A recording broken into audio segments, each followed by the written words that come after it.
Well, hi, folks. It's a great pleasure to be with you for this final session. My name is Douglas Kruger. I'm the author of a book titled They're Your Rules, Break Them. Let's talk about good rules, bad rules, and how to strategically dismantle the ones that get in your way. Folks, if you've been with an organization for any length of time, you'll have seen this happen. Month by month and year by year, the rules get piled one atop the other. And of course, there are different kinds. There are the thou shalt not rules, but there are also the more innocuous ones, the simple procedures, the way things have always been done. And when each rule was invented, it served a purpose at the time. It kept us safe, it helped the organization to do what it needed to do. But there's a couple of interesting problems with this accumulation of rules. Over time, they pile on top of one another and make a behemoth of what used to be an agile organization. There are several problems that arise as a result of that. The first one is that every rule has an associated cost. There is no such thing as a rule without a cost. And the cost could be as simple as time. It could be as simple as frustration, the bandwidth of your people as they try to figure out how to do something that they need to do. But sometimes it can cost a company in terms of opportunity. In the book, There Your Rules Break Them, I list a series of large organizations that disappeared, that went bankrupt as a result of following their own rules and therefore becoming unable to be agile. Second problem with that is that changes can make even your compliance irrelevant. There are several large organizations that have ticked every box, complied with every rule, and essentially complied their way off the edge of a cliff and disappeared. Next, a rules based climate can be a problem from the perspective of talent. If you bring in intelligent people who are innovative, full of life, full of energy, and all they discover is that at every turn the rules box them in, you might hemorrhage that talent. And then something even worse happens. The folks who are not dynamic remain. Then you end up with a pool of groupthink on your hands. So, if it was your goal to dismantle rules, how would you go about it? Well, perhaps the most important thing about rule breaking is this simple idea: it has to be done on purpose. Every organization naturally accrues rules and procedures over time, but no organization naturally jettisons them. It doesn't happen. It requires an intelligent individual to go and scour through the rules and ask the simple question: which ones are no longer serving us? As our goals have changed, as our technology has changed, as the things we're trying to do have shifted ever so slightly, do those rules still make sense? Now, I've studied this topic quite extensively and looked for, well, I've discovered, I think, over 50 ways to intelligently break rules without going to prison. Today, I'd like to share just the top three with you. They are incredibly simple and anyone can do them. It simply means that you have to be switched on and looking at your scenario with interest. So, how do you go about dismantling bad rules in your team, in your department, in your organization? Here are three suggestions. Start by asking this question: which rules are people already trying to break? Which rules are people already trying to break?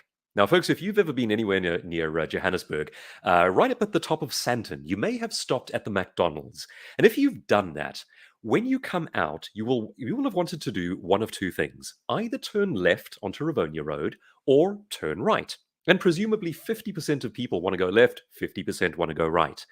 You can't go right because there is a concrete island in the center of the road. But you may be familiar with this one. If you look slightly off to your left, the concrete island ends about 40 feet away. So you slip out to the left, do a little U turn, and right on the other side of the road, waiting for you, because they know you're about to break this rule, is a gentleman from the government who invites you to pay them some money. Now, this happens on a daily basis because the rules in South Africa say you may not make a U turn. If you've been to London or California or several other places around the world, you'll have noticed that they've solved this problem. You are allowed to make a U turn. There are arrows leading up to the end of the concrete and a gap in the concrete before the line, and the arrows say U turn. What they've done is they have enabled useful behavior. In South Africa, the 50% of people who want to come out of McDonald's and turn right are deemed immoral and breaking the law because we've got a rule for that. That's a silly rule. So, the first way to use this idea is to ask yourself: which rules are people already trying to break? You can do it in one of two ways. You can take a look at your team members, perhaps your staff, and ask yourself which thing comes up over and over again. Which rule do they repeatedly try to break? Is it perhaps because there's something useful they're trying to achieve? If so, maybe it's not the rule that's at fault. Can you enable the U turn? If you can enable the U turn, then do. There's another way of using this idea as well. Take a look at your customers. Which rules are they trying to break? Do they continually foil you at every turn and refuse to fill in a certain form or do a certain thing in the way that you expect them to do it? Are they trying to teach you that you are making it too hard to do business with them? Which rules are people already trying to break? The rule itself may be getting in the way. Can you safely dismantle it? That's the first simple thought exercise. Thought exercise number two for how to dismantle rules takes the form of the notion that the way things have always been done tends to become invisible over time. How do we realistically learn our jobs? Well, we sit down next to the person next to us and we say, how do they do it? And we pick up the behavior. Now, that behavior may have made sense at a certain point in time, but it also carries all the baggage of procedures and rules and things that might have been the case a long time ago. In other words, we're not looking at desired end result. We're really looking at the way things have always been done. True story. There was a hospital in the United States, and they had a problem on their hands. They had an unusually high mortality rate. People were dying in droves. The leadership team called a crisis meeting and they asked, what are we going to do about this? They sprang into action, and as a result of their studies, they discovered that they had a relatively simple problem on their hands. There was a bottleneck. The bottleneck took place between two different teams. You had the ambulance team on one hand, and you had the ER team on the other. And they discovered that if you were in the ambulance, chances are you'd be fine. You received excellent care. If you made it into the ER, chances were you would be fine as well. You would get excellent care there. But in between these two periods, there was a 2-minute handover in which no one was clearly in charge. And that was where people were dying in droves. So, having discovered what their problem was, they started by doing things the way they have always been done. They went and had a look at what other hospitals do. And as a result of studying their procedure and importing their rules and their ways of doing things, they managed to get the time down to about a minute and a half. Better, but not great. Then one crazy maverick had this silly idea. He stuck up his hand, probably half as a joke, and he said, you know what we should really do? We should go and study a Formula One event and see how they process the cars in the pit stop that rapidly. You've seen it on TV. The car skids to a halt from Mach 4, and in under 2 seconds, they change all 4 tires, refuel the thing, give the guy a haircut, feed him a pizza, and off he goes on his way. It's miraculous to watch. So they decided to give it a shot. And they went and studied the principles that went into making that happen so fast. Then they imported those principles back into their problem and into their scenario. And as a result of doing that, they got their own handover time down to 7 seconds. Now, folks, not only did that save real lives in the real world, but it also became industry leading. Other hospitals then came to them to find out how they did it. How did they do it? Well, instead of looking at the way things have always been done, they simply asked, where has this problem been solved before? They were after a solution, not a set of rules, and that changed everything. Here's a third way you can do exactly the same thing, and it's perhaps a little more creative.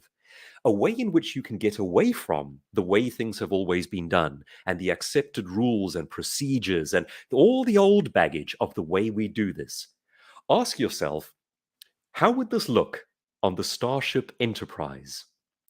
If you wanted to go and get yourself a dinner of, shall we say, steak and a merlot, you might have to follow maybe as many as 10 steps. It might be call up a restaurant and make a booking, get dressed, get your family together, get into the car, drive in traffic to the restaurant, arrive at the restaurant, find parking, go and announce yourself at the door, be seated, place your order, and wait for your steak to arrive. Now, on the Starship Enterprise, if you happen to be Captain Kirk, or perhaps Picard if you want to be a little more modern, you would simply say, computer, steak and a merlot. And instantly, there it is. Now, of course, that's a sci-fi show. but the principle is used by innovators in the real world every day. It's called ideal end usage. Ideal end usage is very different to how things have always been done. When you take a look at things that disrupt industries, things that move the world forward and change the way things have always been done, it's almost always a frustrated person who goes, "That's ridiculous. There are too many steps, there are too many rules, there are too many procedures. I don't want to do it, and my customers don't want to do it." And they ask the question, what would ideal end usage look like in this scenario? Folks, it's an interesting question to mull over, and I invite you to take that one home with you and think about it for some time. What would ideal end usage look like, both for you, providing what you provide, and for your customer who simply wants to get what they have in mind, not follow our steps, our procedures, our rules? What would ideal end usage actually look like? Is there a way you can move toward it? All rules in an organization are of human creation. Many of them keep us safe, many of them do not. Some of them, in fact, often the great majority, are simply there because they've always been there. No one has challenged them. No one has asked the question, can we sweep them aside? And of all the principles you can use to get rid of needless rules, to free up space for movement, life, agility, and better service, the simplest is just this one: the understanding that rules don't go away by themselves. They mount over the years, and they require a champion to go in there and chip out the bad ones. I hope you've enjoyed the conference today, and it's been a pleasure joining you at the end.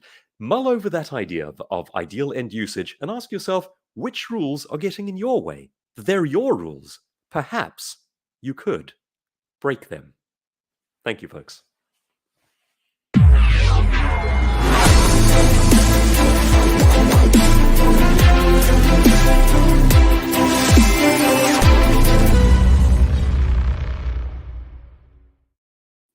Wow, just magic is all I can come up with.